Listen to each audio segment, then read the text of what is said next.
పాట వినకపోతే నిద్ర పట్టదు. మీరు పాట వినాలంటే నేను పాడినా ఏంటి? ఏమిటి నువ్వు పాటలు పాడతావా? ఏంటండి మరీ అంత తేలిక తీసేశారు? మా ఆశ్రమంలో ఫంక్షన్లు జరుగుతున్నప్పుడు పెద్ద పెద్ద వాళ్ళు వచ్చినప్పుడు నా చేతే పాటలు పాడించేవారు. పాటలు పాడుతున్నప్పుడు ఒకటే చప్పట్లు చప్పట్లు కొట్టే కొద్దీ నేను పాడేదాన్ని. మరి ఇన్ని రోజులు నాకు ఎందుకు చెప్పలేదు డార్లింగ్? ఏదో ఒకటి వదులు. తలుపులు ముయ్యండి. ఏ ఎవరిని వింటారనా? కాదండి, నా పాట మీరు తప్ప మీరు ఎవ్వరూ వినకూడదు.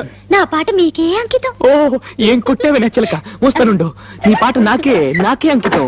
ఓకే, ఏది పాడు.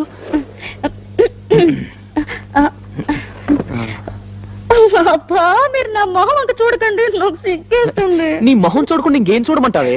మీరు వెనక్కి తిరగండి. నా దగ్గర ఎందుకు సిగ్గు? మీరు వెనక్కి తిరుగుతాను, నా పాడతాను. ఓకే ఓకే ఓకే, నా వీపు చూసి పాడు పాడు. ఆహా. దేవుడా దేవుడా